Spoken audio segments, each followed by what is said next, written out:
Bonjour à toutes et tous. Je vois que les participants commencent à se connecter. Bienvenue. Je vous laisse couper vos micros. Alors, on peut également le faire, hein, mais il y a un petit temps de latence. Voilà, mais on va le faire au fil de l'eau. Bienvenue à notre webinaire que nous allons donc dédier à la filière du nucléaire. Si ça fonctionne. L'idée, c'est évidemment de bien comprendre. Est-ce que le... Oui, ça s'affiche bien, hein. Donc voilà, de bien comprendre le fonctionnement des marchés, notamment menés par EDF et par ses grands sous-traitants. Et donc, nous vous avons concocté un programme en partenariat avec EDF, évidemment, hein, qui gère la centrale nucléaire de Chaux, dans les Ardennes, et puis nos collègues et partenaires d'Ardennes Développement, l'Agence de développement économique des Ardennes, et Marne Développement, l'agence pour laquelle je travaille, puisque moi je suis chef de projet pour Marne Développement. L'idée de notre webinaire, hein, vous voyez que sur l'invitation, on est sur un format 9h midi, mais vous vous rappelez sûrement qu'on souhaitait au départ organiser l'événement sur la centrale.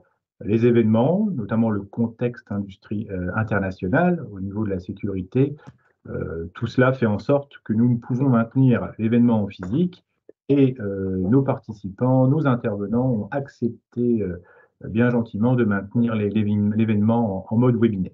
Merci à eux. Les grands intervenants du jour, c'est Vivian Maurice, qui est le responsable politique industriel pour la centrale de Chaux, et puis Xavier Jost, qui est directeur régional d'Altrad, Endel, et en même temps vice-président du JIMES.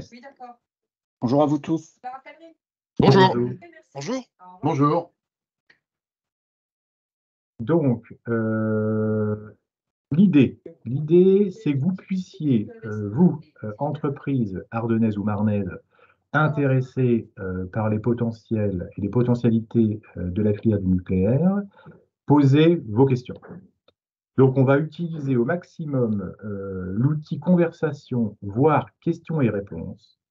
N'hésitez pas à interroger nos intervenants, hein, EDF et puis le GIMEST notamment. Si vous avez des questions, qu'elles soient techniques, de programme, de modalités, l'idée c'est que nous centralisions, hein, un minimum et qu'au cours des interventions, nous alimentions nos intervenants avec les questions. Voilà. Plus on sera en mode interactivité, plus vous, chef d'entreprise, vous posez les questions qui ont du sens par rapport à votre activité ou au marché de demain, plus je pense qu'on aura un webinaire de qualité. Hein.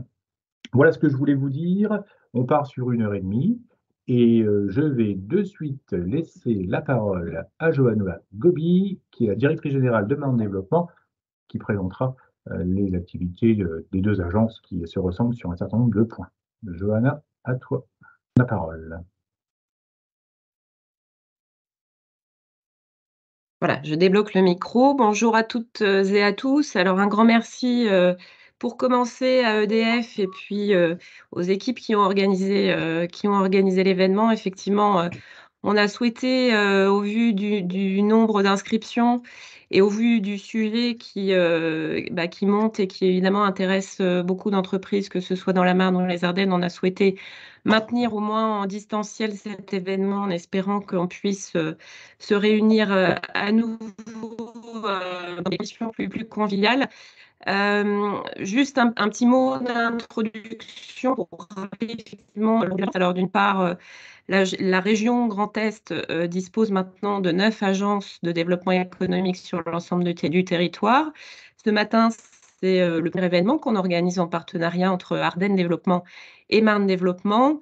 Et juste un bref rappel sur nos missions communes. On a un historique un peu différent puisque Ardennes Développement s'est mis en place en 2015, c'est dirigé par Jean Garat qui n'a pas pu être présent ce matin.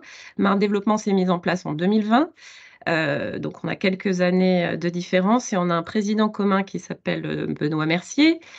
Et nous avons pour mission, toutes deux en tout cas, d'accompagner le développement des entreprises industrielles et des entreprises de services. Donc accompagner les développements, accompagner les difficultés. Donc, ce sont deux équipes sur le terrain qui ont pour mission au quotidien d'être en proximité des entreprises, de connaître au mieux vos besoins, vos projets, pour vous aider à trouver les bonnes solutions dans l'écosystème du développement économique. Ça, c'est la grande première mission d'une agence, une mission assez généraliste. Et ensuite, en tout cas dans la Marne, nous mettons l'accent sur le développement des synergies entre les entreprises industrielles. C'est l'une des missions de Vincent ici présent ce matin. Donc, on a mis en place il y a quelques années un réseau Marne Industrie qui a pour objectif de favoriser ces collaborations entre entreprises de l'industrie. Le dernier point, c'est le rayonnement des territoires, faire savoir les compétences, les savoir-faire que nous avons sur nos deux territoires des Ardennes et de la Marne. Donc voilà les trois grandes missions. J'insiste sur un point qui n'est pas encore complètement connu, c'est que nous sommes un point information commande publique.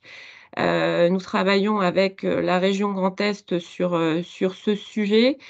Donc nous aidons les entreprises qui ne sont pas encore totalement aguerries à l'exercice de la commande publique à répondre et nous les accompagnons sur ce processus. Donc un rapide message simplement pour vous dire de ne pas hésiter à contacter l'une ou l'autre des agences selon vos projets, selon vos besoins et notamment sur ce sujet de la commande publique. Voilà, je voulais faire un petit mot d'introduction, mais très court, parce que le contenu est assez dense et que vous êtes tous ici présents, évidemment, pour qu'on rentre dans ce sujet du nucléaire et sur les opportunités d'affaires qui peuvent s'ouvrir pour les deux territoires. Voilà, merci. Merci Johanna pour nous avoir rappelé le rôle des agences de développement économique. Je vous représente très rapidement les deux interventions principales de la matinée.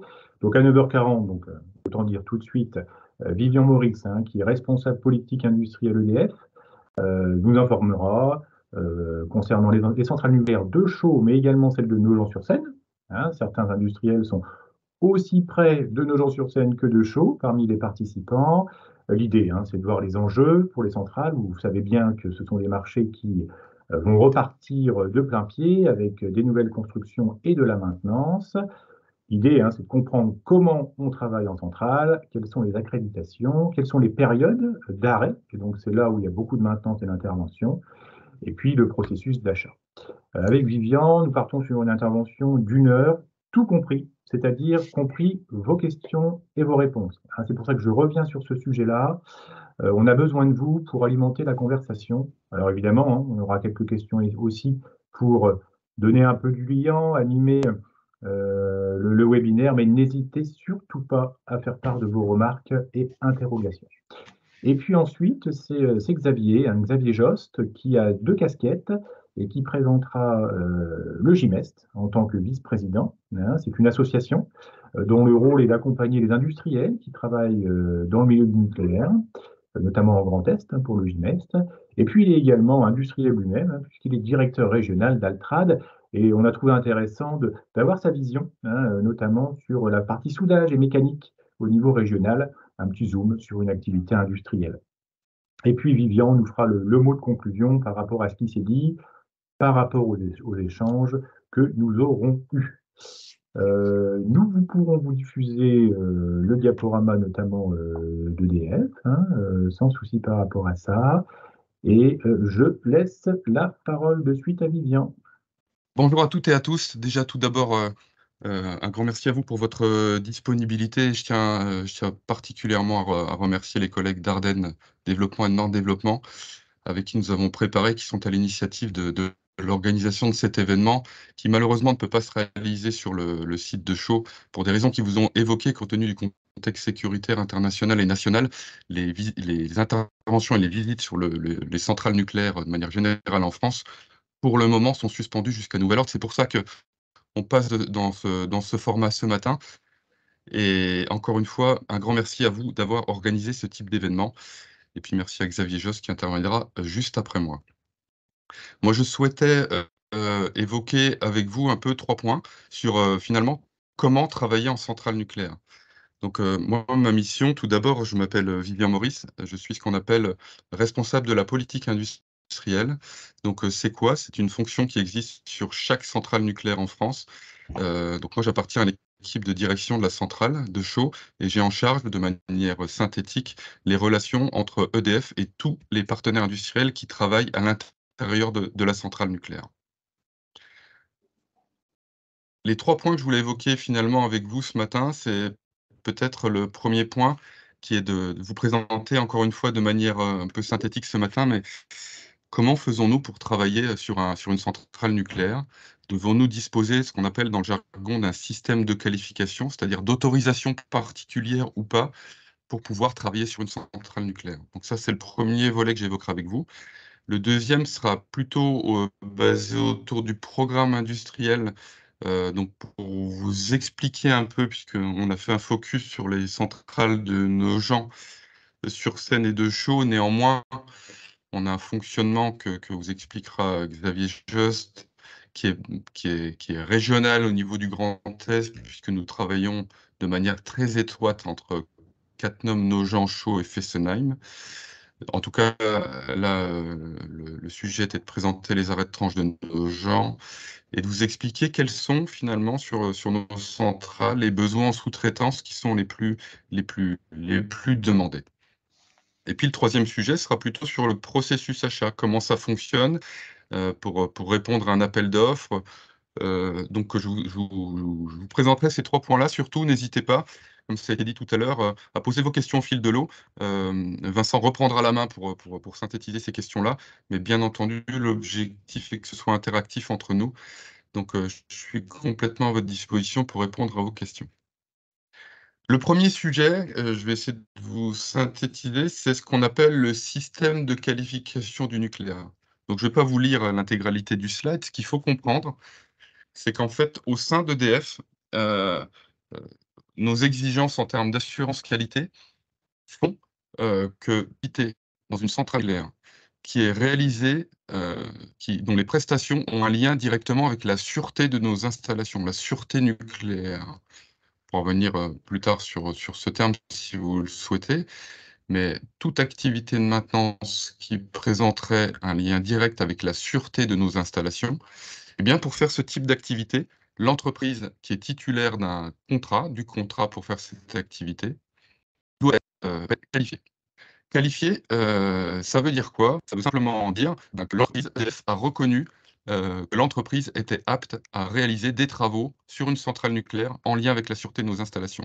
Donc ça veut dire quoi concrètement? Ça veut dire que cette entreprise-là, pour être qualifiée, doit tout d'abord déjà avoir demandé à EDF ce qu'on appelle un mandat de qualification, c'est-à-dire qu'elle doit en exprimer le besoin.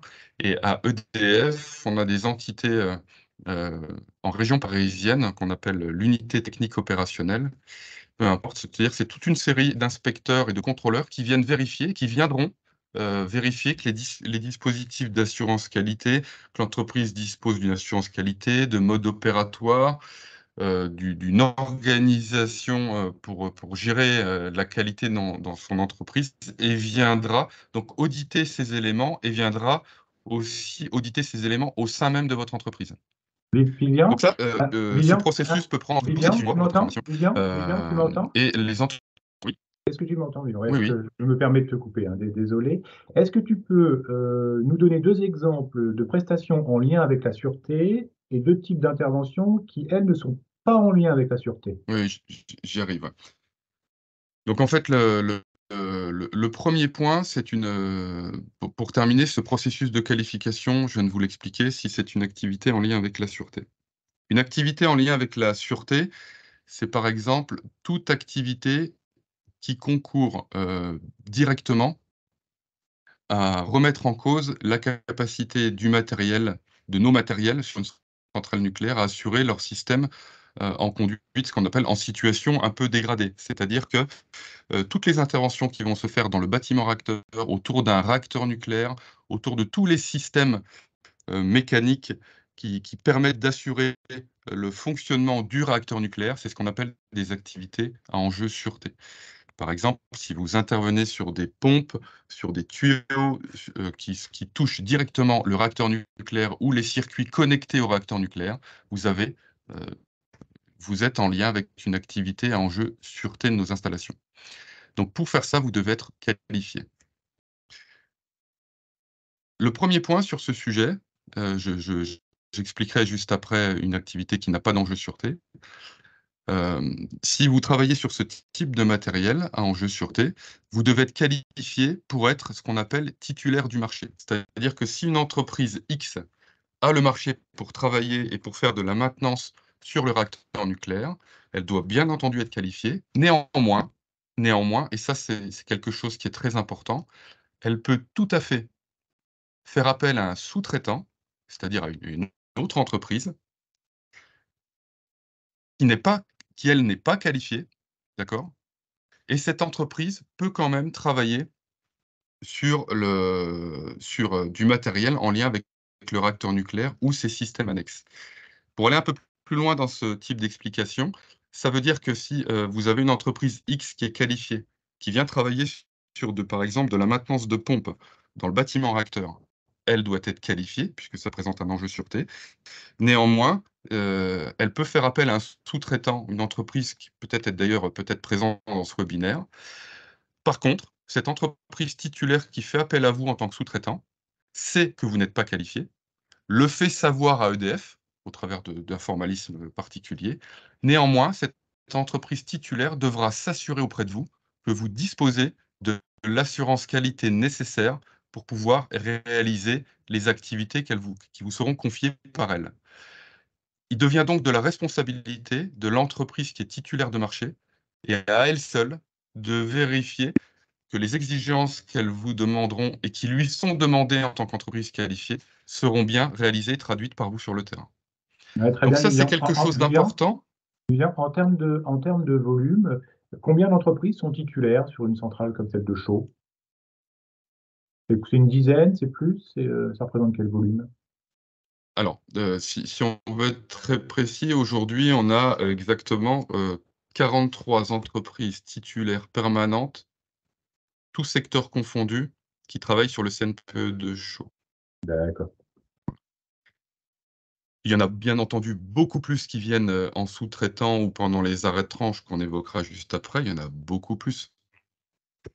Je reviendrai sur la volumétrie d'activité, mais si vous le souhaitez, on monte des fois en fonction de la typologie d'arrêt à 2 ou 3 000 intervenants en fonction du type d'arrêt de tranche. Donc on arrive à des quantités qui sont importantes, des fois quelques centaines d'entreprises différentes sur des gros arrêts. Néanmoins, nous n'avons que 43 entreprises titulaires permanentes sur le CNPE de Chaux.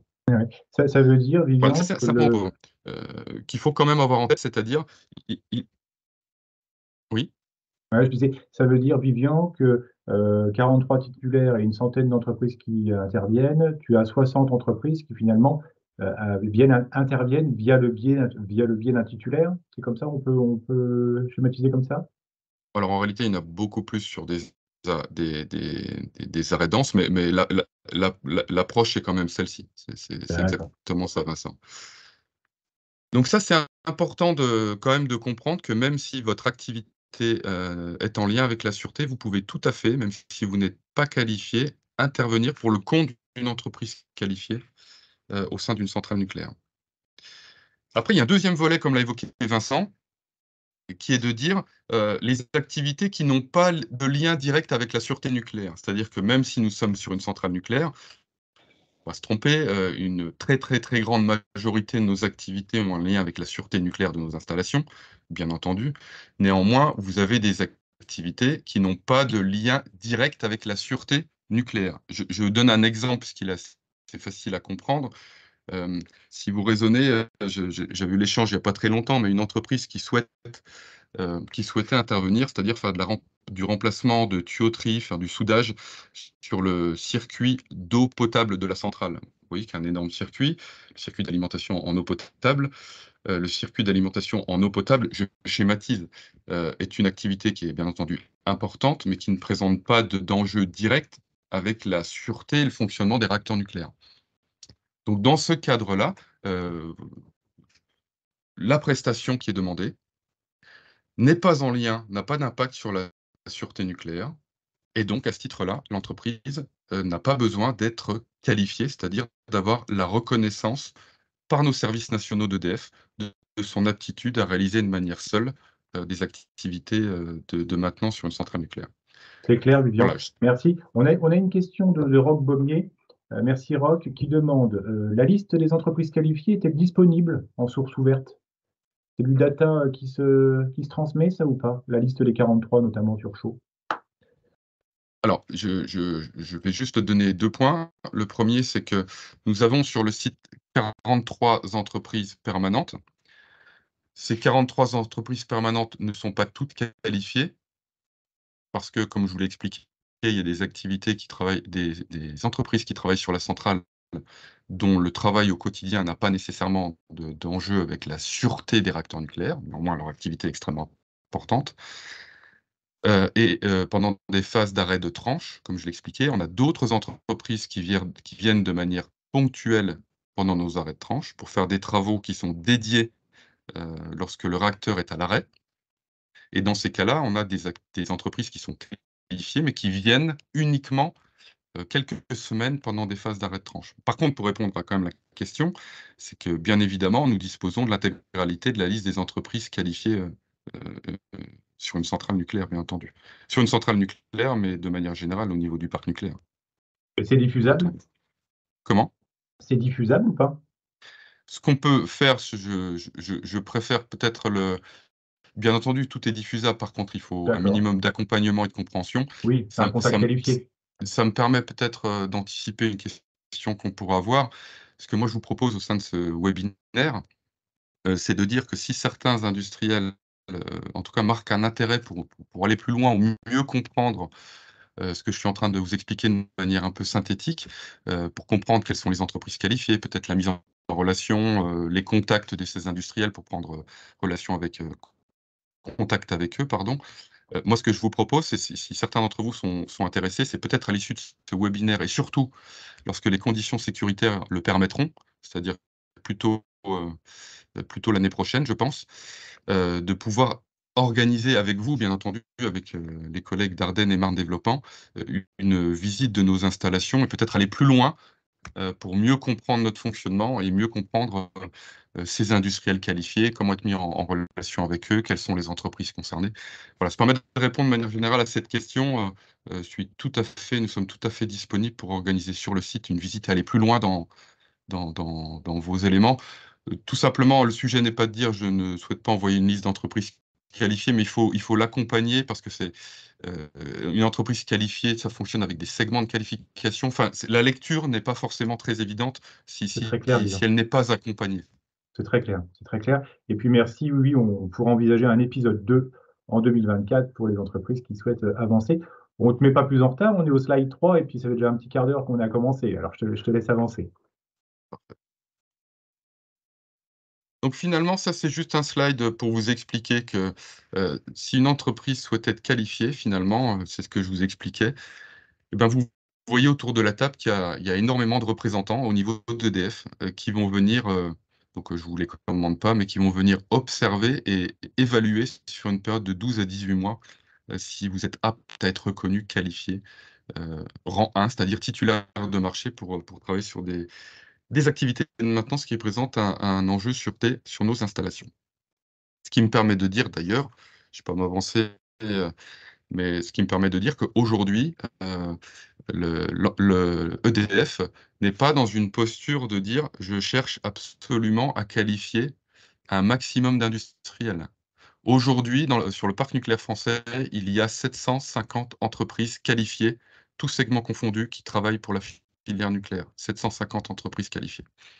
L'objectif d'EDF est bien entendu de maintenir la qualification, peut-être de développer un peu ce panel, mais l'objectif n'est pas que chaque industriel demande à être qualifié. puisque vous comprenez bien que ça nécessite des audits, des renouvellements, et l'approche la plus raisonnable, en tout cas pour un industriel qui n'a jamais travaillé dans la filière nucléaire, mais bien entendu, d'aller se présenter en tant que sous-traitant auprès d'une entreprise qualifiée, de travailler pour découvrir l'organisation du nucléaire, découvrir notre assurance qualité, avoir quelques marchés, vérifier en tout cas son fonctionnement et si ça répond à sa capacité avant de demander une qualification.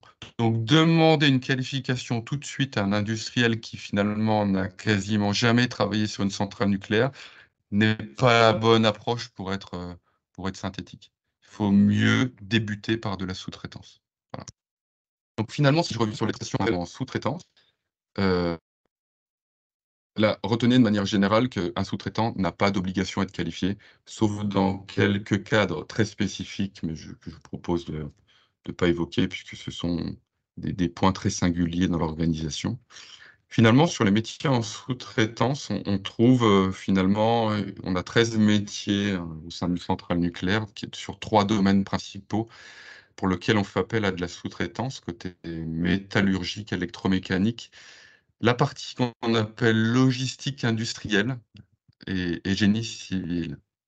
Au sein de ces 3 domaines, finalement, vous voyez ici les secteurs un peu plus concernés: chaudronnerie, soudage, tuyauterie et ce qu'on appelle les CND, les contrôles non destructifs. Les contrôles non destructifs, vous connaissez probablement. Ce sont des contrôles qu'on fait lorsqu'on a réalisé une activité de maintenance intrusive. Pour être simple, lorsque vous allez remplacer un tuyau, vous allez souder un nouveau tuyau, ben, vous avez réalisé une activité de maintenance intrusive. Donc vous allez par exemple peut-être faire un tir radio pour vérifier que la soudure est conforme. On appelle ça un contrôle non destructif. C'est un exemple de contrôle a posteriori pour vérifier la bonne réalisation dans les segments chauds dans les soudages.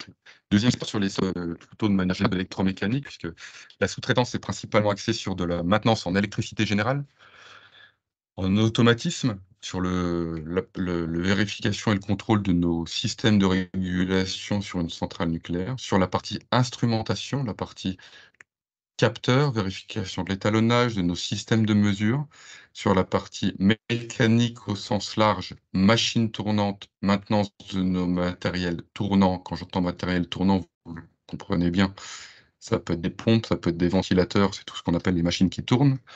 C'est simple. Et la partie robinetterie, puisqu'on a un gros volet également sur une centrale nucléaire, qui est d'assurer le contrôle et la maintenance de nos organes de robinetterie, robinets, tout type de nature confondue, bien entendu. Et le dernier secteur est plutôt sur les métiers de la logistique et du génie civil. Alors logistique, il faut comprendre, comme je le disais, logistique industrielle, hein, on est sur la logistique de chantier. Donc c'est quoi dans le texte? Donc on a sur une centrale nucléaire, bien entendu, des entreprises qui sont titulaires, qualifiées, pour pouvoir réaliser toutes nos activités, qu'elles soient logistique, manutention, levage, outillage. Sur une centrale nucléaire, on dispose de plusieurs magasins hein, pour gérer l'intégralité de nos outillages spécifiques qu'on utilise en centrale.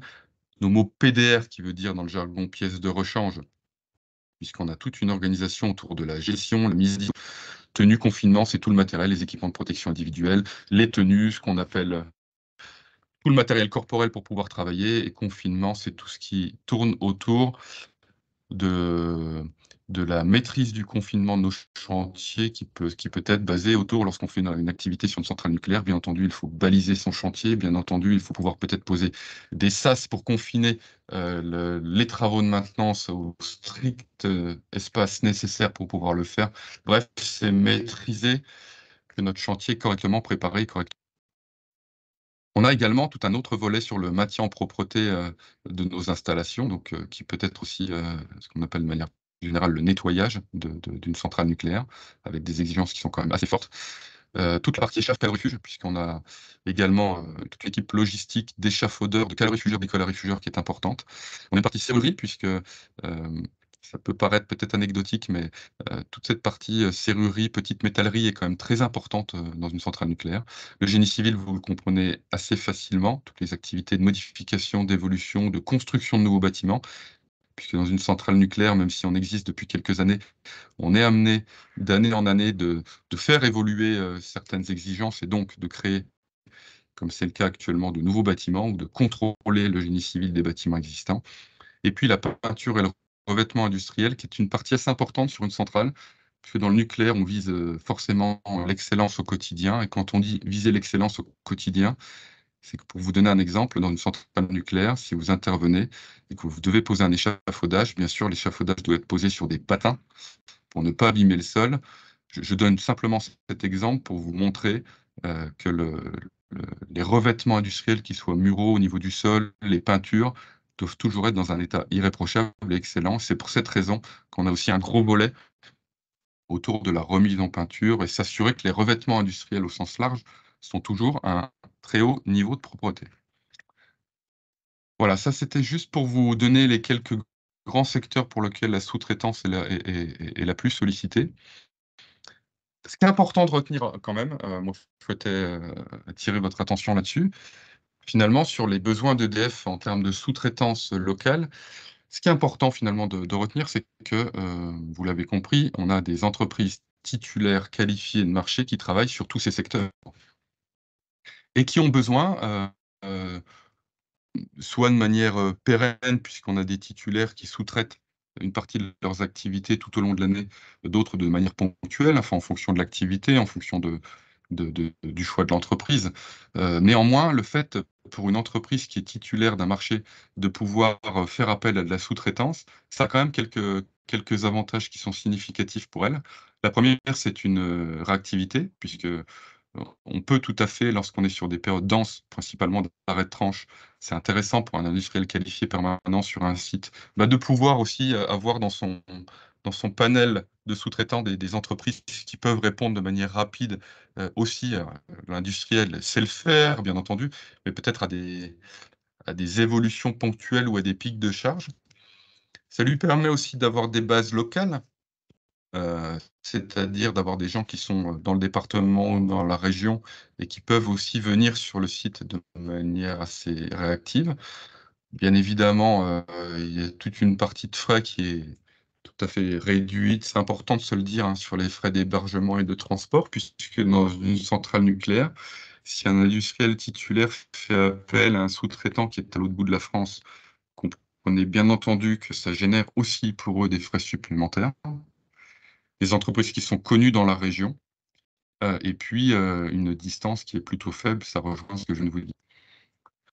Voilà, donc ça a aussi un intérêt qui est important pour un titulaire de pouvoir faire appel à de la sous-traitance et quand je dis en local, c'est de manière assez régionale. Le deuxième sujet est autour du programme industriel. Alors, j'ai juste fait un zoom puisque on l'avait évoqué comme ceci, mais moi, en tant que responsable politique industriel, je suis forcément extrêmement bien maillé avec mes homologues du parc nucléaire, puisqu'on se voit très régulièrement, on a des maillages très réguliers pour échanger un peu sur nos programmes industriels, échanger sur nos relations avec nos entreprises industrielles. Donc la vision parc, on l'a de manière très régulière, hein, et on l'a encore plus avec nos homologues, mes homologues de la centrale de Nogent, Cattenom et Fessenheim.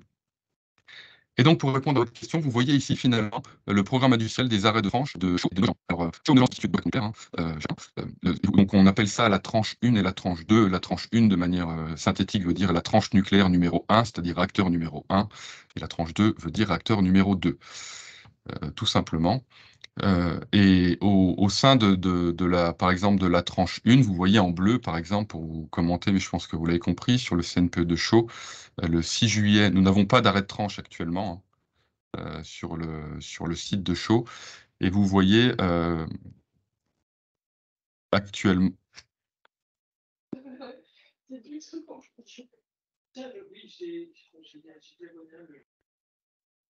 Vous m'entendez?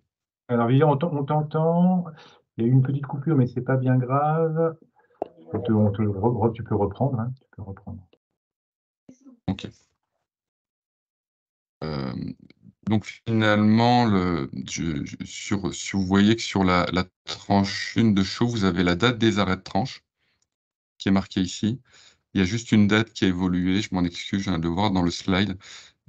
Sur Chaux, finalement, en tranche 2, pardon, les dates ont légèrement évolué, je m'en excuse, je viens de m'en rendre compte.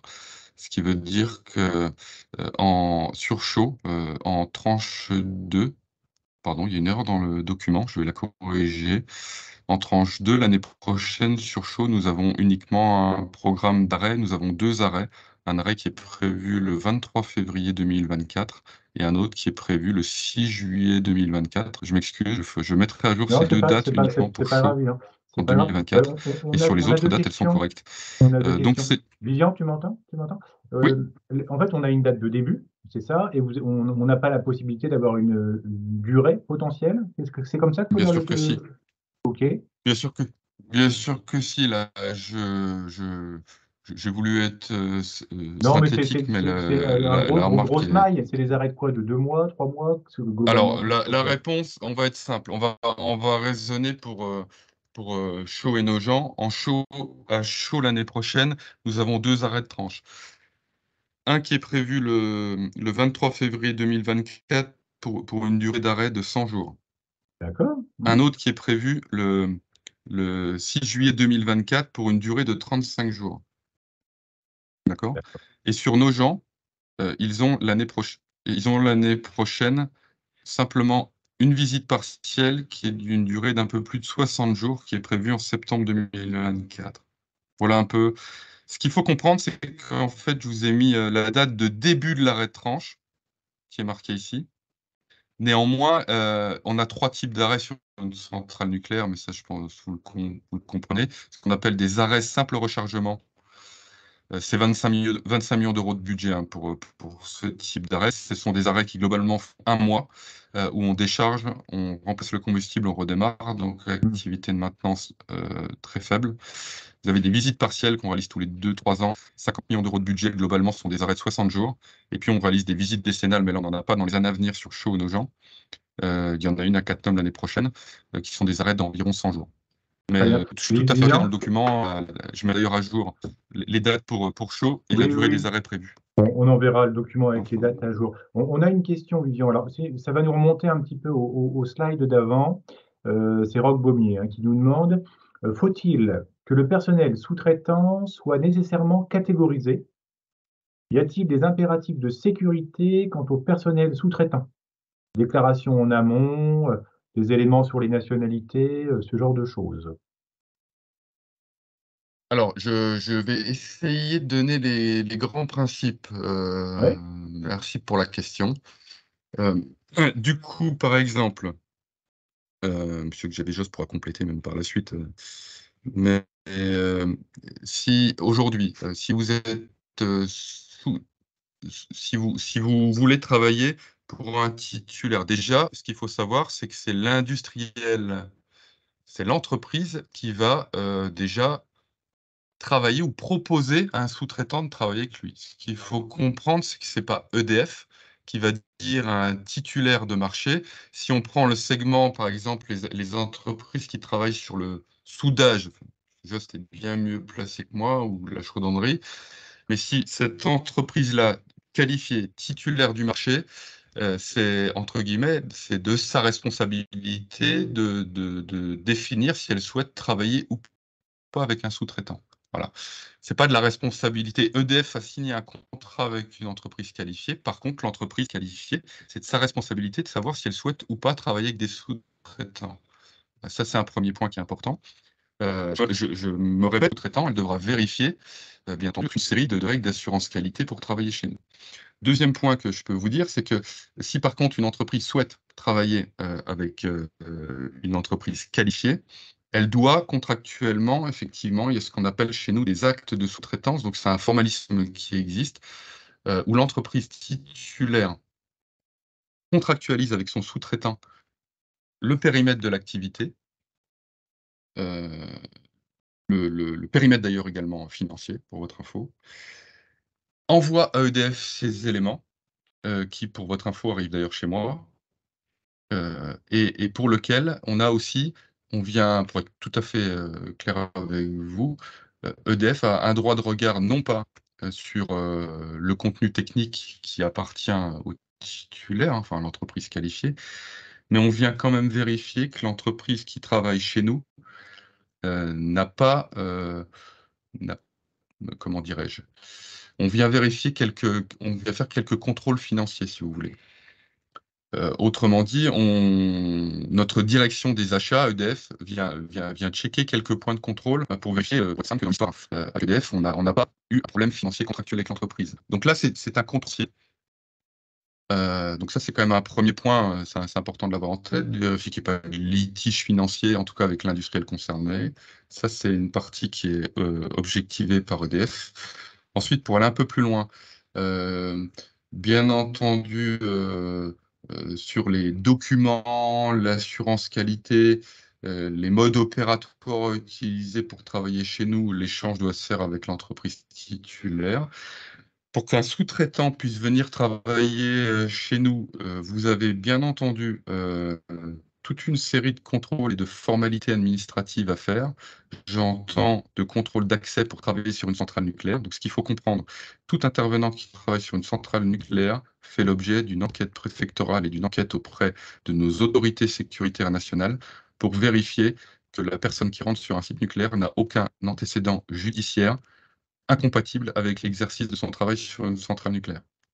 Donc ça, c'est un point qui est important d'avoir en tête, c'est qu'il faut quand même l'avoir en tête. Des fois, il peut y avoir quelques surprises, ça m'est déjà arrivé de l'observer, où finalement, un sous-traitant met en place un sous-traitant ou un titulaire, ou n'importe qui d'ailleurs, met en place une équipe pour venir travailler sur chaud, et puis lorsqu'il envoie ses formalités administratives pour travailler sur chaud, malheureusement, il peut arriver qu'il y ait un salarié ou d'autres qui ne peut finalement t'aider sur un site nucléaire pour des raisons observées, incompatibles avec l'exercice d'un travail en centrale nucléaire. Donc il y a un volet qui est important, c'est qui est quand même il y a des contrôles formalités qui vont faire. Et puis évidemment, l'initiative va vous le dire bien mieux que moi, mais vous avez toute une série également de comment dirais-je, d'habilitation ou de qualifications spécifiques ou de formation sur la bonne connaissance de nos enjeux sécurité dans une centrale nucléaire.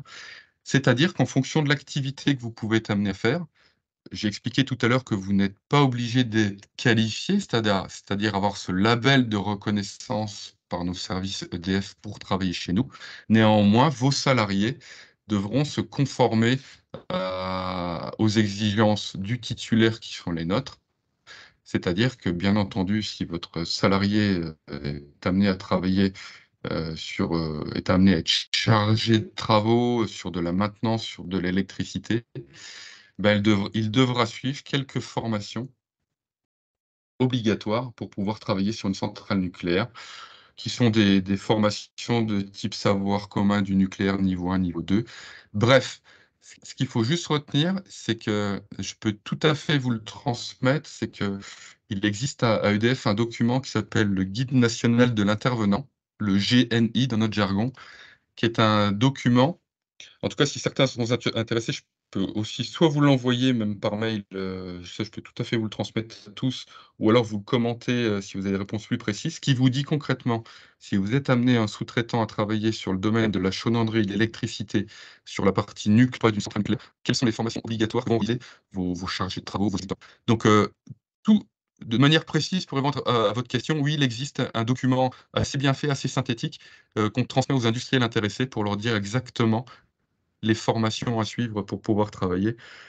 Donc, vous l'avez bien compris, il y a des formations qui sont obligatoires au-delà de l'aspect qualification de l'entreprise. C'est très clair, Vivien. C'est très clair sur ce point-là. Oui, tout à fait, c'est très clair.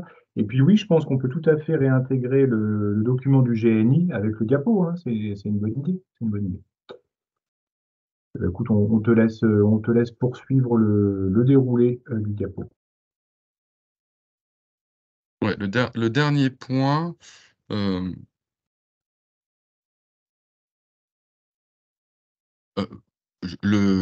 guide national de l'intervenant, je paraphrase ce que je disais tout à l'heure, il n'y a aucun problème pour vous le transmettre.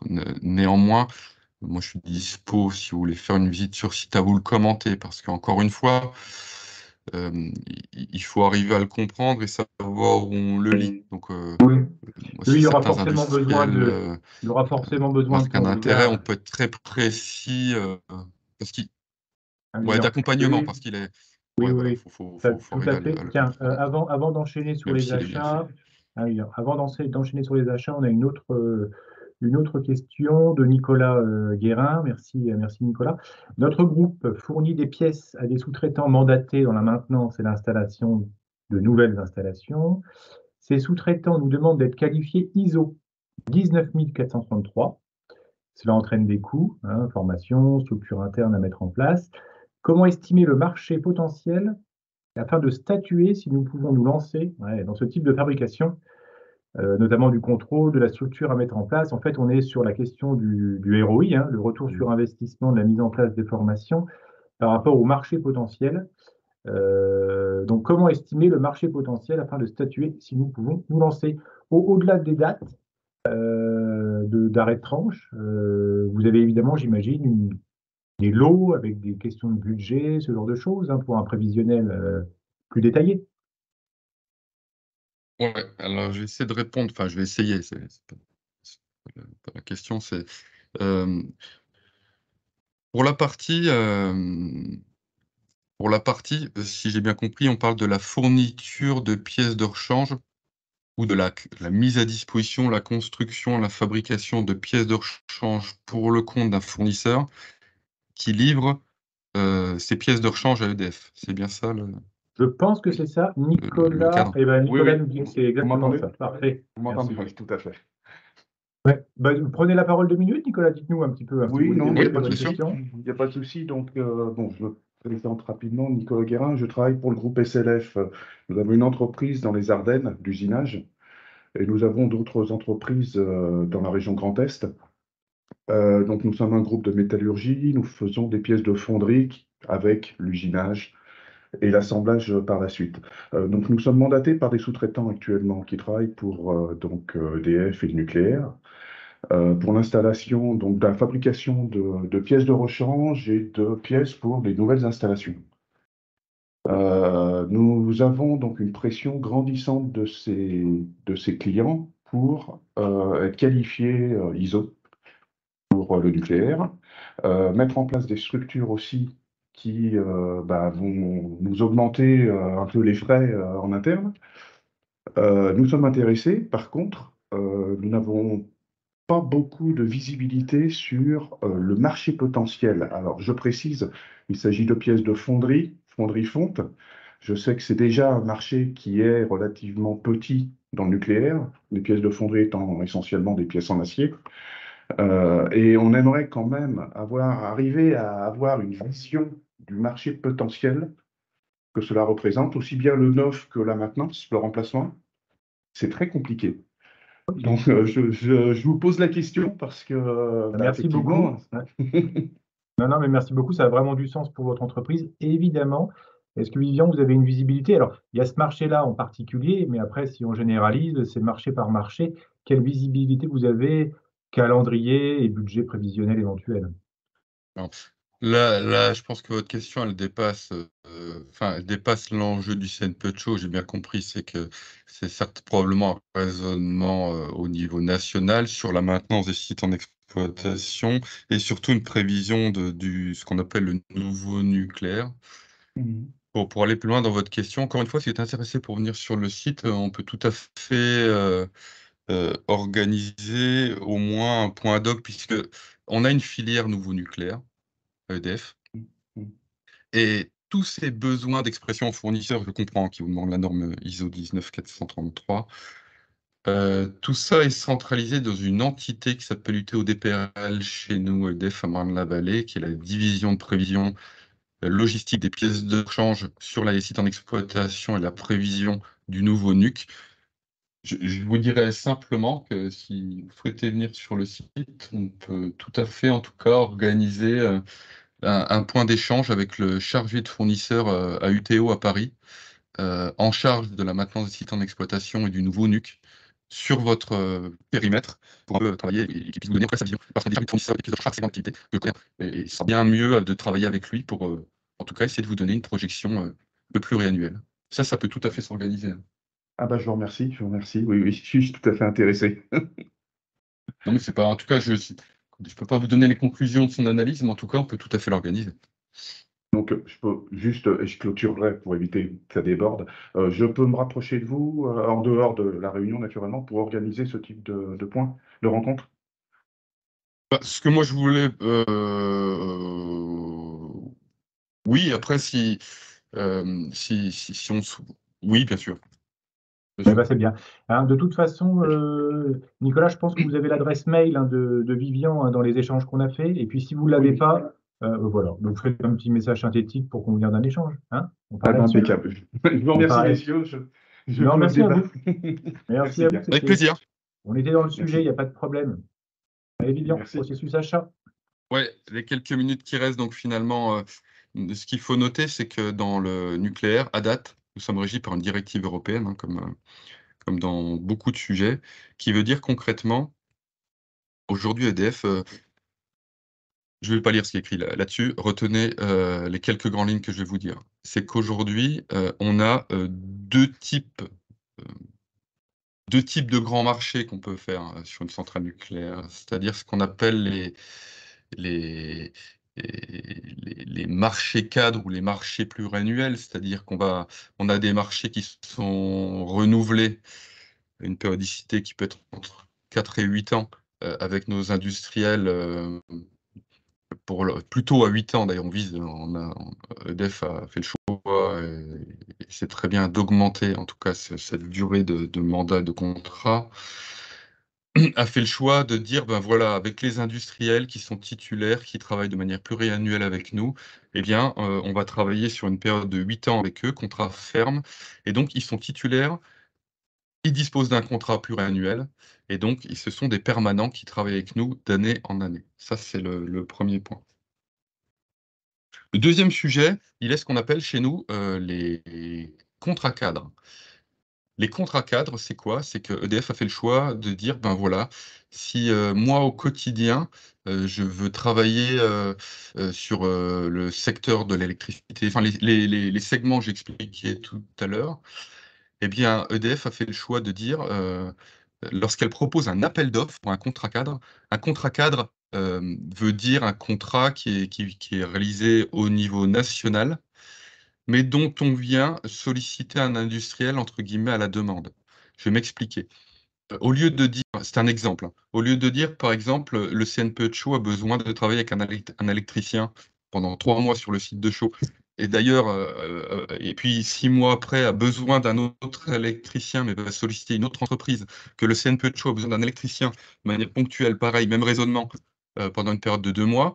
Vous comprenez bien qu'en termes de foisonnement, d'unicité, dans le cahier des charges qu'on va demander à cet électricien ou d'unicité des prix, Heu, eh bien, le choix était de dire EDF a dit: «Je vais faire des contrats cadres». Donc ce sont des contrats cadres qui sont demandés par des industriels qui souhaitaient faire ce cahier des charges ont répondu, certains étaient sélectionnés, ils sont revenus. Pour dire autre chose, si encore une fois, c'est un exemple, mais si moi j'ai besoin le CNPE de Chaux a besoin d'un électricien de manière ponctuelle pendant 3 mois pour réaliser une activité, eh bien la première des choses qu'il va faire, c'est qu'il va regarder s'il existe des marchés cadres dans ce segment-là, pour solliciter un industriel, avec qui nous avons déjà contractualisé un marché et que nous venons solliciter de manière ponctuelle. Donc là, je parle bien d'un marché cadre, c'est-à-dire un marché entre EDF1 et une entreprise ou un sous-traitant. Ce qui est différent de ce que je vous ai expliqué tout à l'heure avec une entreprise qualifiée qui vient vous voir en tant que sous-traitant.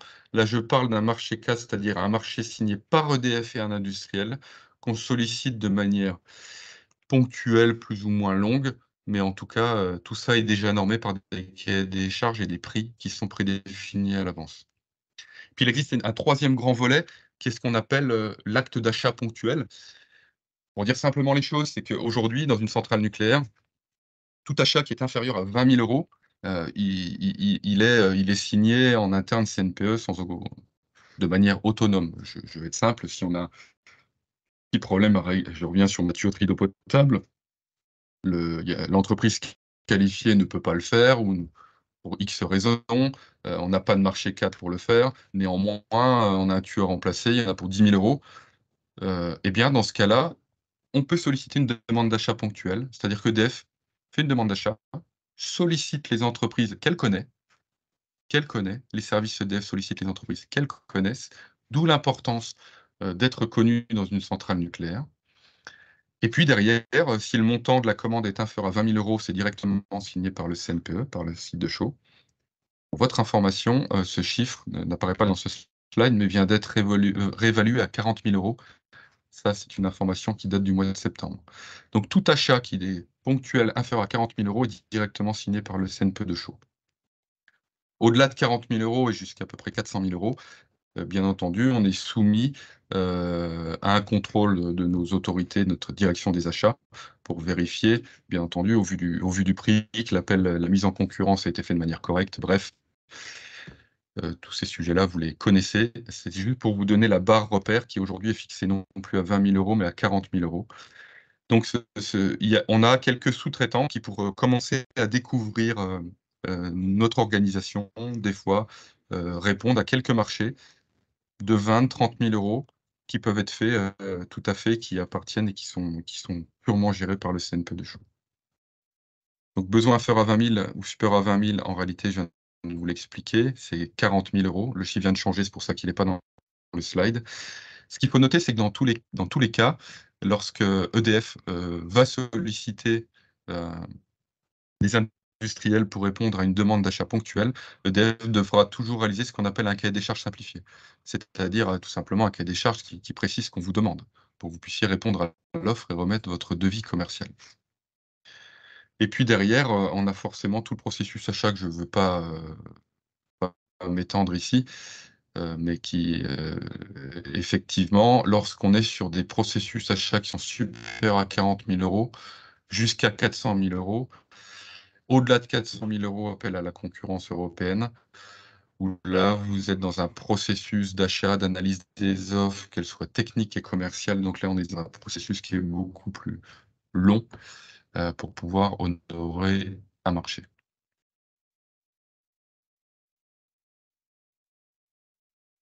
qui est important de savoir, c'est que pour finalement, on a des appels d'offres un service EDF qui veut faire ce type de commande, qui est un processus, une commande ponctuelle. En fait, il va se référer, il va solliciter 2 ou 3 entreprises pour demander un devis. Néanmoins, ce qui est important aussi, alors bien sûr, il peut le demander à une entreprise qualifiée, il peut utiliser un marché cadre, mais il peut aussi, si ce n'est pas le cas, je vous l'ai dit, demander de manière ponctuelle un appel d'offres auprès d'industriels, d'où l'intérêt que nos industriels ou vous puissiez être connus et recensés aussi auprès de nos services EDF pour qu'ils puissent aussi savoir que vous, entre guillemets, vous pouvez proposer une offre des services et répondre à vos panels. Dit autrement les choses, si je raisonne sur chaud, si certains industriels marquent un intérêt, ce qu'on pourra voir dans un deuxième temps, le fait de disposer de vos coordonnées nous permet de le communiquer à notre service d'achat qui travaille en relation avec les services EDF et qui, du coup, ayant au moins connaissance de votre activité, pourrait être amené à vous solliciter sur certaines commandes ponctuelles que je viens de vous expliquer, dont le montant est inférieur à 40 000 €. Ouais, merci Vivien. Alors, est-ce qu'on a une Voilà, je vous idée, propose d'en arrêter. Vivien, est-ce qu'on a une idée Oui. Volume annuel de ce que tu appelles les commandes ponctuelles sur un an, sur Chaux, c'est quoi? C'est une dizaine, une centaine de commandes de ce type qui sont passées? À la louche, hein. En commande. Les En commandes, ce commande qu'on appelle chez ponctuelle. nous Les commandes oui, ponctuelles. ce qu'on appelle les commandes d'exécution. D'accord. C'est alors là, je vais pas vérifier, mais c'est plusieurs centaines, hein, enfin. Ok. Bah, voilà, on n'est pas en train de parler effectivement de 10 commandes d'exécution, ce qu'on appelle les petites commandes ponctuelles. Oui, c'est le volume significatif, hein, sur une centrale. Donc un Pas le intérêt chiffre précis important d'année d'être en année, mais dans la c'est pas boucle, le hein. sujet. Le sujet est Oui, absolument, d'où l'intérêt, effectivement, d'être connu et recensé dans nos services achats et dans nos services EDF donneurs d'ordre, pour qu'ils aient connaissance, en tout cas, de votre périmètre d'activité. exactement, et ça peut être un bon point d'entrée pour commencer à travailler avec la centrale sur des demandes ponctuelles et des petits marchés. Exactement. Voilà la logique. Et bah, Vivian, un grand merci hein, pour le diapo, toutes les informations et puis le jeu des questions-réponses. Et bah, Xavier, si vous voulez prendre la main. pour diffuser le diapo. Xavier va développer un sujet en 2 temps, une présentation du GIMEST, dont il est vice-président, l'association qui accompagne les industriels du secteur nucléaire. Et puis ensuite, un petit zoom sur l'activité d'Altra Dendel, qui est notamment un zoom sur le soudage et les mécaniques au niveau régional. Ça se diffuse très bien. À vous la main. Alors, si ça se diffuse, c'est parfait. Donc, je vais vous présenter rapidement en 2-3 mots ce que c'est le GIMEST. Alors, le GIMEST, en fait, c'est une ARP. Alors, une ARP, c'est une association régionale des prestataires qui est créée, en fait, ou sponsorisée, ça dépend de comment est-ce qu'on voit les choses, par notre client principal qui est donc EDF. Le but, c'est de relayer les messages en fait de notre client EDF et d'accompagner en fait nos adhérents à pouvoir répondre au mieux aux exigences en fait que demande le métier du nucléaire. J'ai vu passer une question tout à l'heure dans le fil concernant l'ISO 19453. C'est un nouveau référentiel pour pouvoir effectivement travailler dans le nucléaire sur le principe de maîtriser l'ensemble de la chaîne pour éviter d'avoir des problèmes de qualité. Donc ça, par exemple, ça peut être l'une des actions, l'accompagnement en fait de nos adhérents sur un certain nombre de choses et de qualité. Donc le GIMEST, en fait, c'est une ARP qui est basée uniquement sur le Grand Est et notre client, comme vous l'avez vu tout à l'heure sur la page de présentation, nos clients sont donc les CNPE de Chaux, Cattenom, Nogent-sur-Seine et le site de Fessenheim, qui aujourd'hui, techniquement, n'est plus un centre nucléaire de production d'électricité, mais qui reste un site en démantèlement. Donc on va trouver nos homologues, les autres ARP sur l'ensemble de la plaque, et on a un fonctionnement qui est commun à l'ensemble des ARP, en sachant un président, des directeurs opérationnels et des chefs de projet. C'est intéressant de savoir, puisque j'ai vu que dans la liste des invités, il y a quand même des gens qui peuvent avoir un rayonnement, on va dire, multirégional et national. Donc c'est intéressant de savoir qu'à un moment donné, voilà, il y a nos confrères des ARP qui sont sur les autres plaques. Comment ça se décompose comment que ça se décompose en fait le GIMEST? Il y a donc un président, Fabien Cailly, qui est aussi le directeur régional de Desmathieu et Barre, qui est donc une société de BTP. Donc moi-même, comme on vous l'a présenté, je suis vice-président du CNPE de Chaux. Donc je suis l'interlocuteur privilégié, on va dire, des différents sujets avec le CNPE de Chaux, et on travaille en étroite collaboration avec Vivian sur les différents sujets, la lettre de route que le client EDF nous a confiée. Après, vous voyez les autres vice-présidents, donc il y a la société Orano, il y a la société Clemcy qui est dans l'électricité, et puis vous avez la société FML qui est une petite PME, donc il y a une diversité d'acteurs, quelle que soit la taille, donc on est assez bien représenté. On a 4 domaines d'intervention privilégiés auprès de nos adhérents. C'est les missions phares et de base que le client EDF nous confie. Donc ça va être la qualité des interventions, la sécurité et la maîtrise des risques, formation, emploi et compétences, et ancrage communication. Donc les différents chefs de projet qu'on a sur chacun des CNPE se font le relais des adhérents. Et on va dire que c'est un petit peu le maillon, l'huile avec les CNPE. Donc sur la qualité des interventions, c'est quelque chose de fondamental dans le métier du nucléaire, c'est-à-dire d'avoir la culture juste et faire bon du premier coup. Donc on a un certain nombre d'outils, on va dire en interne, je vous les détaillerai un petit peu sur le prochain slide, pour permettre d'accompagner nos adhérents afin de réaliser ces travaux bien et du premier coup. Parce que vous imaginez très bien que il y a le risque nucléaire, c'est un risque particulier. Le nucléaire est une industrie comme une autre avec un risque particulier qui est le nucléaire. Donc à un moment donné, les incidences ne sont pas forcément les mêmes que si on intervenait chez un autre industriel comme un sidérurgiste, par exemple. Donc, d'où l'importance de bien réaliser les interventions du premier coup. Notre autre domaine d'intervention auprès de nos adhérents, c'est bien sûr la sécurité et la maîtrise des risques.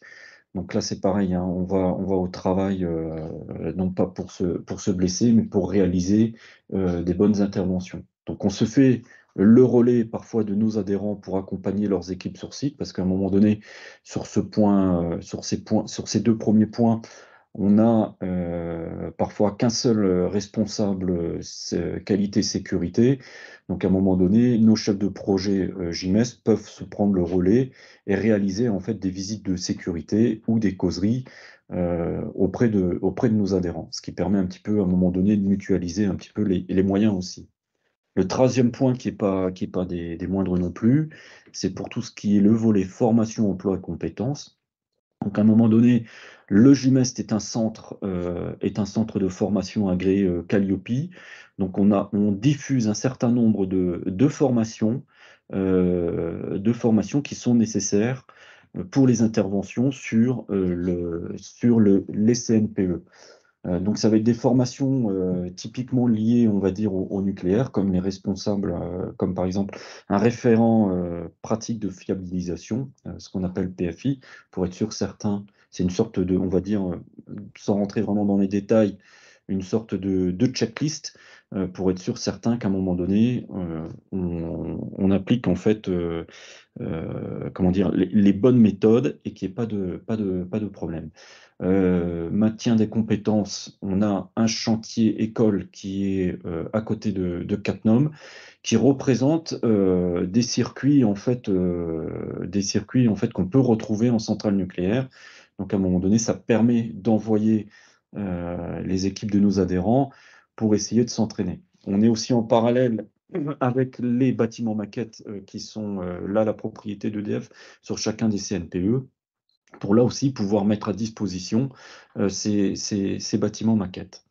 Et le dernier point qui prend depuis, on va dire maintenant bientôt 2 ans, avec le discours de Belfort, c'est tout ce qui va être ancrage territorial et communication. Là, ça fait partie d'une action d'ancrage territorial, c'est-à-dire on sait que la filière, de manière générale, les filières industrielles recommencent à avoir un petit peu le vent en poupe.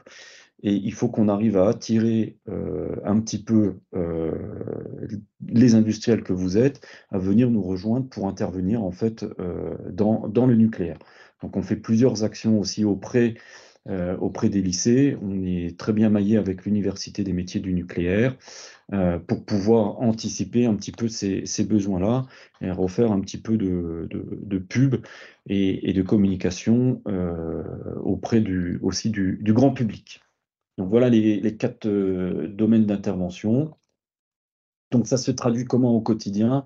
Donc vous verrez que dans le nucléaire, il y a beaucoup de trigrammes en fait. Donc sur cette présentation-là, c'est un petit peu le type d'action que font nos chefs de projet au quotidien, on va dire, avec nos adhérents sur les CNPE. Donc c'est un grand accompagnement à la fois de nos adhérents et aussi, comme je vous ai dit, le maillon avec notre client et partenaire, on va dire, EDF, notamment pour tout ce qui est la mise en place de challenges sécurité, les entraînements sur les chantiers maquettes, je vous en ai parlé tout à l'heure, et CIS-CTS, les siestes, c'est tout ce qui concerne la sécurité de nos adhérents sur les CNPE. Voilà. Donc on est au service de nos adhérents sur les CNPE. Les adhérents ne sont pas laissés et livrés à eux-mêmes, on reste et on arrive à accompagner. Donc c'est quand même quelque chose de bien parce que le territoire est quand même très large et très vaste. Et comme je vous ai dit, on ne peut pas être partout en tant que responsable d'entreprise. Donc on suit très bien nos adhérents. Un petit focus un petit peu maintenant sur les filières nucléaires en Grand Est. Donc ça, ce sont des données qui datent du début de cette année. Alors vous voyez peut-être pas très bien, mais les petits carrés représentent un petit peu les sièges sociaux des acteurs, on va dire, de la filière nucléaire. Les carrés bleus, ce sont donc effectivement les différents CNPE. Les ronds magenta représentent, on va dire, tout ce qui est attrait au combustible. Donc, vous allez bien sûr retrouver notamment Bure avec le projet CISEOS. Donc, on est quand même une terre fortement nucléarisée, le Grand Est. On parle beaucoup de la Normandie, mais voilà. Donc, il y a quand même c'est quand même un métier d'avenir et des très bons relais, je veux dire, d'un point de vue industriel. Vivian vous a donné en fait les dates des différents arrêts. Donc c'est quand même un milieu très, très dynamique. En guise de production d'électricité, donc ça on le voit, et puis c'est même au niveau national. 71% de l'électricité du Grand Est provient de la filière nucléaire. Donc ça reste quand même une énergie incontournable, tant au niveau national, mais aussi côté Grand Est. Ça représente plus de pratiquement 20 000 emplois en fait dans la région, donc ça reste quand même une bonne filière, troisième filière au niveau national, et je pense qu'on a à peu près la même chose dans le côté Grand Est. Je vous ai fait un petit focus pour vous donner un petit peu une idée des métiers par rapport aux adhérents du GIMEST. Donc aujourd'hui, le GIMEST, c'est 120 adhérents, avec la répartition un petit peu des différents corps de métier. Donc presque un tiers des adhérents, ce sont dans les métiers de la mécanique, la chaudronnerie et la robinetterie. Vous avez 19, alors ça c'est une particularité, hein, ce qu'on appelle les PGAC côté nucléaire, c'est prestations globales assistance chantier. C'est qu'à un moment donné, quand vous rentrez dans une centrale nucléaire, il y a une certaine logistique à avoir avant de pouvoir intervenir au plus près de la tuyauterie, comme par exemple monter des sas étanches, faire des demandes d'échafaudage. Donc ça, voilà, il y a 19 de nos adhérents qui sont spécialisés dans ce type de travaux qui mobilisent au quotidien pratiquement une petite centaine de personnes sur chacun des CNPE et qui montent de manière significative lors des différents arrêts de tranche. Voilà. Donc après les autres adhérents, vous allez retrouver les organismes de formation en ingénierie, électricité, génie civil. Donc nos adhérents sont assez diversifiés par rapport à l'ensemble des métiers. J'en arrive à la conclusion un petit peu de cette première présentation qui concerne le GIMEST. Donc là, je vous ai mis un petit peu nos différents liens et réseaux. N'hésitez pas à nous suivre en fait sur les réseaux sociaux, notamment sur LinkedIn. On publie pas mal de choses. Ça vous permettra de vous donner une idée un petit peu du travail qu'on accomplit au quotidien auprès de nos adhérents. Voilà. Merci Xavier, un grand merci pour la présentation du GIMEST. On n'a pas eu de questions dans le chat, mais prenez le micro hein, si vous souhaitez réagir aux propos. On est évidemment sur un modèle d'adhésion.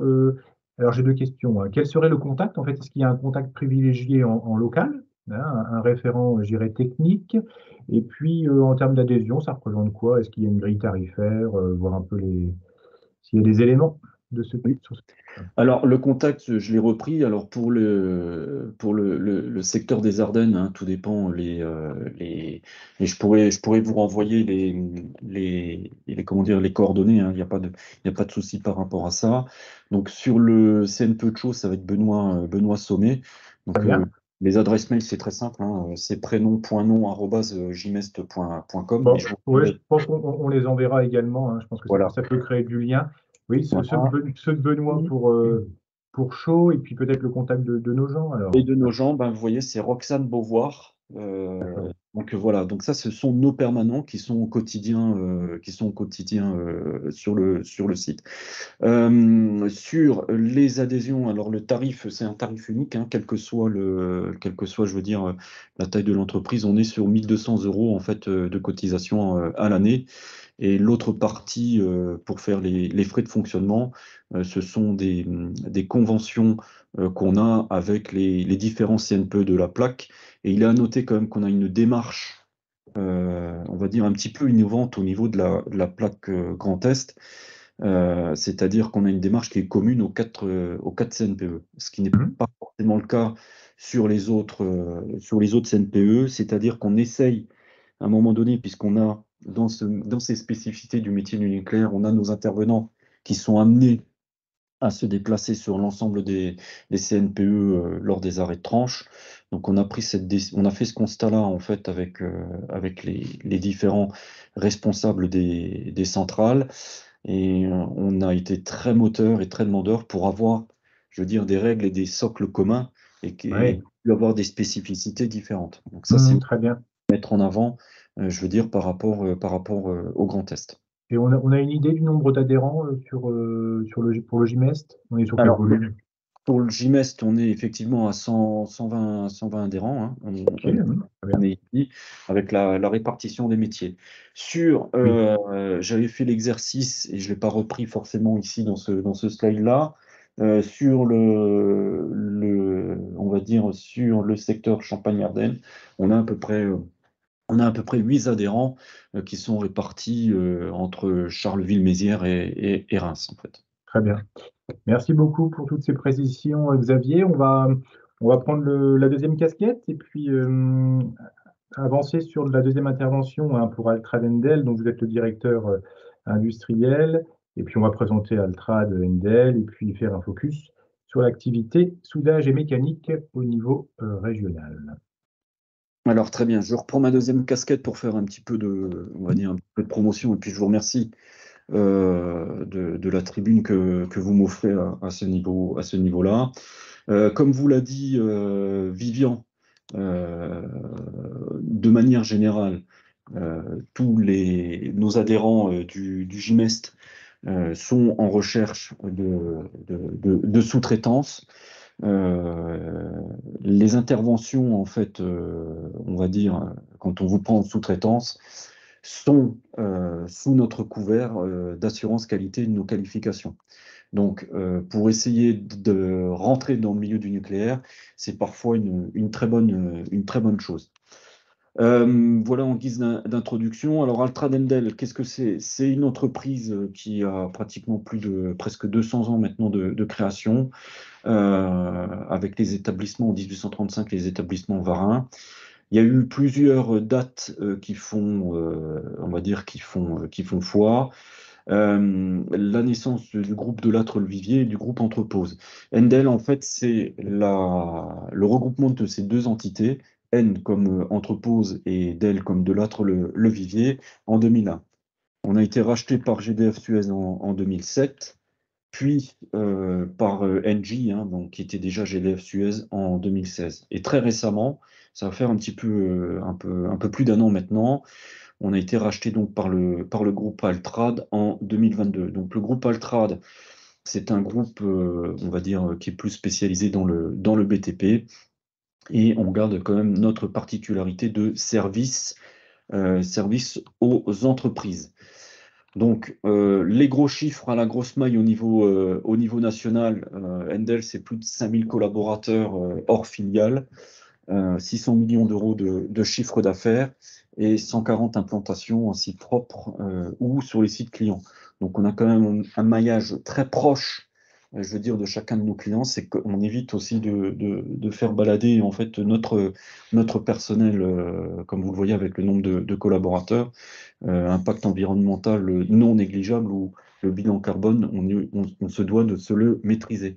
L'ADN, hein, c'est le métal, hein, on l'a dit en introduction, ça va être tout ce qui touche le métal, donc tuyauterie, soudage bien sûr, et puis la mécanique, puisqu'il y a des pièces mécaniques dedans. Pour vous donner une petite idée un petit peu de notre maillage national, et aussi en fonction Grand Est, donc le siège de l'agence Grand Est se trouve à Richemont, c'est là où je suis actuellement. On a une agence pour les locaux qui nous connaissent de la pointe, une agence à Vireux-Molin, qui est fortement implantée avec Christophe Esteban, pour ceux qui le connaissent, qui sont sur place. Nogent-sur-Seine, on vient de récupérer des contrats Donc on est en train de regarder pour se développer de manière un peu plus significative. Et puis Saint-Dizier, bien sûr, puisqu'on est sur le site, on va dire, de la BAMAS, donc la base chaude d'EDF. Une très grosse activité aussi, purement, on va dire, là pour le coup, pratiquement exclusivement côté industrie sur l'Alsace, avec là aussi un très gros partenaire qui va être EDF, hydraulique, sur le maintien des barrages et le remplacement des portes. Là, on fait un chantier dimensionnant, c'est le remplacement des 2 portes de l'écluse de Gamsheim, qui est l'écluse la plus importante d'Europe. Je vous invite à faire un petit tour, pareil, sur les réseaux, pour voir un petit peu le chantier qui est quand même dimensionnant.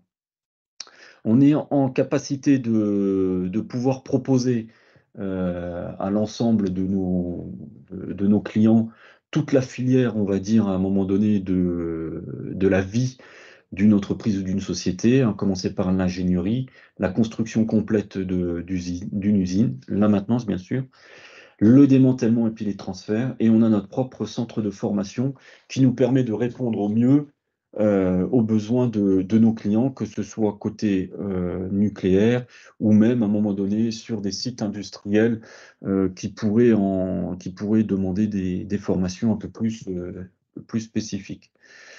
Nos clients, on va les retrouver, hein, il n'y a pas de grande révolution, hein, ça va être l'industrie des procédés, agro et pharma pour l'Est de la France. Côté Grand Est, on n'est pas dans la défense ou l'aéronautique, hein, mais ça c'est lié à notre territoire. Industrie de transformation, la sidérurgie, nous y sommes. En pétrochimie aussi, puisqu'il reste quelques gros dépôts pétroliers en Alsace. Et automobile, il y a quelques grands constructeurs automobiles nationaux, que ce soit en Champagne-Ardenne ou en Lorraine ou encore en Alsace. Et bien sûr, le secteur de l'énergie, j'en ai parlé précédemment, le nucléaire, hein, c'est ce qui nous lie là depuis ce matin 9h30, et les différents barrages hydrauliques. Je complète mon focus sur nos différentes implantations, donc c'est à peu près 230 à 240 à 250 collaborateurs sur l'ensemble de la plaque Grand Est. Et puis je vous ai mis un petit peu nos installations en fonds propres, et puis à peu près le type de métier qu'on propose spécifiquement sur nos différentes antennes, et puis la typologie de clients. Voilà. Donc ça là-dessus, voilà, vous voyez, il y a des choses qui sont diverses et variées. À Fessenheim, on a une petite activité de cintrage, mais c'est vraiment lié à un seul client. Et on n'a pas de velléité de se développer sur le cintrage. Ça, c'est la petite, on va dire, la petite anecdote. Autrement, des gros ateliers de fabrication qui sont donc basés ici sur la base à Richemont, avec surtout des tuyauteries réalisées en acier et en inox, et on se développe un petit peu dans la tuyauterie composite. Sur le dernier focus, puisque c'est quand même important dans la pointe des Ardennes, nos compétences métiers dans la maintenance industrielle et les installations. Alors, je vous ai mis une petite photo un petit peu pour vous donner, pour l'agence de Vireux, hein, pour ceux qui ne la connaîtraient pas encore. C'est la première photo. Et puis après, voilà, le type un petit peu de manutention qu'on peut aussi réaliser. Et notamment, le dernier point, vous avez peut-être dû suivre un petit peu l'actualité, notamment avec la corrosion sous contrainte. Donc, on a été quand même attributaire et on a accompagné notre client sur le CNPE de Cattenom. Et là, voilà, vous voyez à un moment donné un tronçon où il y a une double soudure qui est en train de se faire au même moment sur le circuit primaire. Voilà. Donc, pourquoi est-ce qu'on utilise à un moment donné aussi la soudure, on va dire, par robot? J'ai parlé du risque un petit peu nucléaire qui est le rayonnement ionisant et la dosimétrie. Donc à un moment donné, ça préserve aussi nos collaborateurs de se prendre, on va dire, des rayonnements ionisants. Voilà, moi j'en ai fini sur la présentation. Encore merci de cette idée. Désolé du format, parce que je préfère être aussi en physique, mais bon, on l'a rappelé en introduction, on ne maîtrise pas tout non plus, et C'est encore ça. moins face au niveau international. Je suis ouvert à tous vos questionnements, tant sur le JMS, parce qu'il y a peut-être des questions qui vous est venue, ou encore sur notre activité Altrad Endel. Merci beaucoup, hein, Xavier, pour cette présentation. Altra Lendel est une entreprise qualifiée par EDF, hein, on est d'accord? Alors, Vous faites recours. Oui, alors je vous laisse répondre. Alors oui, on est qualifié sur plusieurs champs de domaine, hein. On est qualifié sur D'accord. l'ensemble des champs de domaine qu'on vous a montré, puisque bon, il y a forcément tout ce qui est tuyauterie, mais il y a aussi la PGAC. Il y a juste les domaines électriques sur lesquels nous ne sommes pas qualifiés, en fait, puisque c'est pas notre métier. Voilà. Très bien, très bien. Vous avez aussi recours à la sous-traitance, vous, ou pas, en local ou dans la région? Alors en local, oui, effectivement, on a Ok. recours à la sous-traitance. Alors ce qu'il faut savoir, hein, on en a parlé, et puis Vivian l'a rappelé tout à l'heure. Il y a quand même un minimum de formations qui sont obligatoires pour intervenir en centrale nucléaire. Et il y en a trois principales. C'est un petit mois de formation, mais je dirais que c'est un petit peu au même titre que les formations qu'on peut avoir quand on intervient dans des industries ou des sites pétrochimiques, où là c'est pareil, on doit aussi avoir un certain nombre de formations. Donc nous, ce qu'on va regarder en priorité sur nos partenaires sous-traitants, c'est effectivement le niveau de formation. Voilà. Ok, très très bien. Est-ce que vous souhaitez intervenir en complément, hein? Possibilité de vous poser une question à Vivian ou à Xavier. Et puis sinon, on va passer au mot de conclusion, hein. C'est Vivian qui va avoir la main pour les 5 minutes de synthèse. Moi, je tenais à remercier mon collègue Olivier Hautman et mon presque collègue, ou du moins partenaire voisin, David Pierson, de m'avoir aidé à construire ce webinaire. Et puis évidemment, remercier Vivian Maurice et puis Xavier Jost pour leurs interventions. Vous remerciez vous également, hein, on était une quarantaine. On reste en contact, les échanges de diapos qui vont bien. Vivian, si tu veux nous faire une synthèse, je te laisse la main. Micro, Vivian. Merci. Et merci, Vincent. Ouais. Tout d'abord, je souhaitais, moi, à nouveau, remercier Ardennes et Marne Développement pour cette belle initiative, en tout cas de pouvoir nous mettre en relation collectivement, pour vous expliquer un peu le sujet ce premier sujet, en tout cas, d'accès à nos marchés, puisque c'est important de pouvoir communiquer et que finalement, de pouvoir vous expliquer qu'il y a effectivement des entreprises qui sont qualifiées, qui travaillent sur des enjeux sûreté. Néanmoins, on peut tout à fait accéder à des marchés sur une centrale nucléaire en sous-traitant, sans être qualifié, avec quelques formations, en tout cas, qui sont demandées, et qu'on a effectivement plusieurs centaines de commandes d'exécution tous les ans sur une centrale nucléaire. Donc ça, c'est un fait. Comme vous l'a rappelé monsieur Xavier Josse, qui est effectivement directeur régional d'Altran Endel et vice-président du JMEST, en tant qu'entreprise qualifiée de rang 1, effectivement, même Endel fait appel également à de la sous-traitance. Donc ça, c'est important quand même de comprendre que l'accès à nos marchés est tout à fait possible. Le deuxième point que je voulais évoquer, c'est que dans mon rôle, si je reviens à mon rôle, c'est qu'en tant que responsable politique industrielle, c'est que j'ai en charge finalement la relation entre EDF et toutes les entreprises qui travaillent à l'intérieur du CNPE, mais qu'on a un travail qui est extrêmement étroitement lié avec le JMEST qui vous a été présenté. Le JMEST, Association régionale de partenaires. Ce qu'il faut savoir, c'est que nous, nos échanges sont extrêmement fréquents, que ce soit entre Chaude, Nogent, Cattenom et Fessenheim, ou même avec l'ensemble de mes homologues côté EDF de la plaque Est ou de Xavier et l'ensemble des homologues des vice-présidents des autres centrales de la plaque Est. Donc nous construisons collectivement, comme l'a rappelé Xavier, travailler pour avoir une feuille de route commune pour pouvoir accompagner les industriels de manière cohérente sur chacun de nos sites. Ça, c'est important de l'avoir en tête. C'est-à-dire que dans l'accompagnement, Xavier vous l'a expliqué, il y a bien sûr, vous former, vous acculturer aussi à nos exigences, parce qu'effectivement, travailler dans une centrale nucléaire, il y a un contexte nucléaire qu'il faut intégrer. On a toute une série d'exigences de formation dont le JMEST dispose de chefs de projet compétents, expérimentés sur chacun de nos sites pour pouvoir vous accompagner industriels dans le respect et en tout cas et la compréhension de nos exigences. Et puis le deuxième sujet sur le JMEST, c'est qu'on dispose également, alors sur plusieurs de nos centrales, mais si je faisais là le focus sur Chaux, on dispose d'un réseau des encadrants des entreprises, qui est un réseau des encadrants des membres du JMEST, avec l'ensemble des encadrants du site, qu'on réalise tous les 2 mois sur le site de Chaux, et qui permet aussi aux encadrants des entreprises d'avoir une vision un peu plus tête haute sur les perspectives du NUC, les perspectives, si je raisonne sur Chaux, mais c'est vrai sur chacun de nos sites, le programme industriel, quel est le business à venir dans les 12 mois, dans les 18 mois. Donc ça nous permet d'avoir quand même ça vous permet, en tout cas adhérents au JMEST, d'avoir en tant qu'encadrant un peu plus de perspectives et de moyen long terme sur nos enjeux industriels à venir. Voilà, donc il y a l'accompagnement des salariés sur le terrain par le JMEST, et il y a aussi avec le JMEST toute cette partie vision tête haute qui est forcément très importante. Et je ne peux que remercier au quotidien l'appui et l'accompagnement du JMEST, puisque forcément, c'est fondamental le travail qu'on réalise tous ensemble. On parle chez nous, on parle pas de prestataires, on parle de partenaires, puisque forcément l'objectif est de travailler. Nous sommes de vrais partenaires. EDF ne peut pas travailler sans un partenaire, et la réciproque est vraie. Donc c'est pour ça que cette association régionale de partenaires est importante pour qu'on puisse tous ensemble, en tout cas, réussir nos objectifs de production en toute sûreté dans une centrale nucléaire.